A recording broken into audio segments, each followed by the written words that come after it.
மலைகள் விலகினாலும் பர்வதங்கள் நிலை பெயர்ந்தாலும் கிருபை விலகாது, சமாதானம் நிலை பெயராது. மலைகள் விலகினாலும்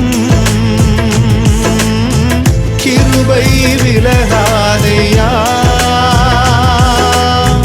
கிருபை விலகாதையா. இசையாவும் கிருபை விலகாதையா,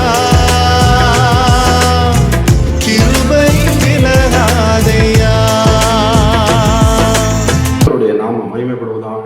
ஆண்டவரும் அருமை இரட்சகருமாகிய இயேசுவின் நாமத்திற்கு மகிமை உண்டாகட்டும். இந்த நாளில் கூட தேவன் நம்மளோட பேச முடியும். பரிசுத்த தேவன் எங்களோட கூட பேசணும். இயேசுவின் நாமத்தின் பிதாவே. நாம் எடுத்து வாசிப்போம். சங்கீதம் 81 அதில் 1ஆம் வசனத்தை வாசிப்போம். உனக்குள் வேறே தேவன் உண்டாயிருக்க வேண்டாம், அந்நிய தேவனை நீ நமஸ்கரிக்கவும் வேண்டாம். கர்த்தருக்கு ஸ்தோத்திரம். ஆண்டவர் 10 கட்டளைகளை 1வது கட்டளை சொல்கிறாரு, என்னையன்றி உனக்கு வேறே தேவர்கள். இன்னைக்கு தங்கள் இஷ்டப்படி தெய்வத்தை உருவாக்குறாங்க. இல்லை, நம்ம உண்டாக்கினவர், நம்மளை உருவாக்கினவர், தாயின் கருவிலே உருவாதற்கு முன்பதாகவே நம்மளை தெரிந்து கொண்ட ஆண்டவர் மோசைக்கு 10 கட்டளை 1வது பிரதான கட்டளை, உனக்கு வேறே தேவர்கள் உண்டாயிருக்க வேண்டாம். இன்னைக்கு எதை உண்டாக்குறாங்க மனுஷனுக்குள்ள வாழ்க்கைக்கு ஸ்தோத்திரம். ஆனால் ஆண்டவராக இயேசு இருந்து சொல்லியிருக்கிறார், உனக்கு வேறே தேவன். வேறே தேவன் இன்னைக்கு வேற என்ன பண்ணுறது, வேற காரியங்களை சொல்லலை. மக்களை புதுசாக பண்ணுறதுன்னா ரொம்ப வித்தியாசமாக என்ன பண்ணாங்க, பயங்கரமான இருந்தாங்க. ஆனால் ஆண்டவருக்கு என்ன பண்ணாது, எரிச்சல் உண்டாகக்கூடிய காரியமாக இருக்கிறது.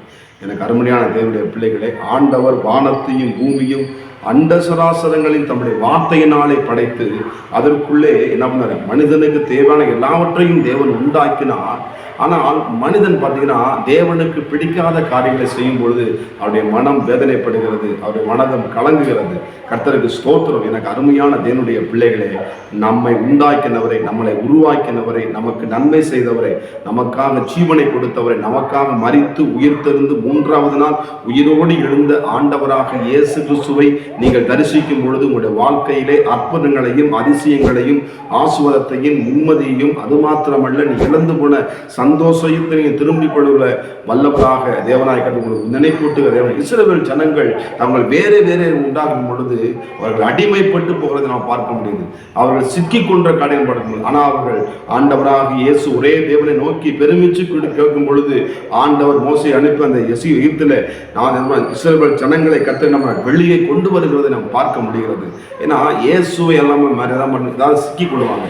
சோத்திரம். எனக்கு அருமையான தேவனுடைய பிள்ளைகளே, நீங்கள் ஆண்டவராக இயேசு கிறிஸ்துவை நீங்கள் உறுதியாய் பிடித்து கொண்டினா எப்படிப்பட்ட சிறைச்சாலைகளும் எப்படிப்பட்ட அடிமைத்தனத்திலிருந்து எப்பேற்பட்ட பார்வோனின் கொடுமையிலிருந்து உங்களை விடுவிக்க அவர் வல்லமையில தேவனாக இருக்கிறார்.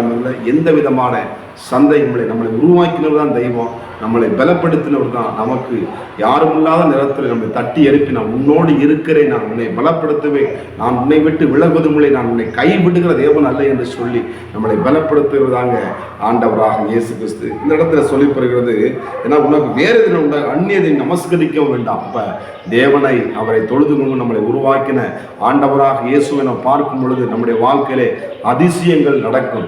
அருமையான தேவனுடைய பிள்ளைகளே, ஆமே சோதரர். இந்த நாளிலே உங்கள் வாழ்க்கையை எதுக்கு கொடுக்காம வேற எதுவும் காணிப்பு செய்யாம இன்றைக்கு இயேசு உங்கள் வாழ்க்கையை கொடுப்பீங்கன்னா உண்மையாக, உத்தமமாக, முழு இருதயத்தோடும் முழு பலத்தோடும் நம்ம ஆண்டவராக இயேசு கிறிஸ்துவின் அன்பு வைத்தீங்கன்னா உங்கள் வாழ்க்கையில் இருக்கிற எல்லா இருளுகள் வெளியே போகும்.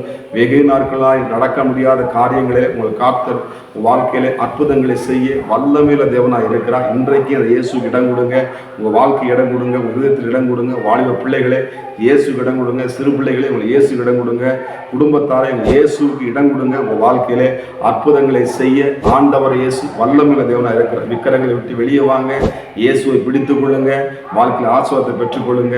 ஆண்டவர் சீக்கிரம் வரப்போகிறார். நம்ம ஜெபம்மா, பரிசுத்த தேவனே, ஆண்டவரே, என்னென்று உனக்கு வேறு தேவன் உண்டாயிருக்க வேண்டாம் என்று சொன்னீங்களே அப்பா, ஸ்தோத்திரம். அப்பா, உண்மையே பிள்ளைகள் ஸ்தோத்தரிக்க என்னுடைய மகிமை ஒருவனுக்கும் கொடேன் என்று, முக்கியமாக விக்கிரங்களுக்கு கொடேன் என்று எழுதப்பட்டிருக்கிறது. தகப்பனே, உடைய பிள்ளைகளை உடைய பக்கமாய் திருப்பிக் கொள்ளும். அப்பா, உடைய பிள்ளைகள் எந்தெந்த வேதனையில் இருக்கிறார்களோ கர்த்தாவே, அவர் வாழ்க்கையில் ஒரு அற்புதங்கள் நடக்கட்டும் இயேசுவின் நாமத்தில். அப்படியாய் செய்யப்படுறதுக்கு நன்றி இயேசுவின் நாமத்தின் பிதாவே, ஆமென். God bless you. கர்த்தர் உங்களை வழிநடத்தி பலப்படுத்துவாராக. ஆமென்.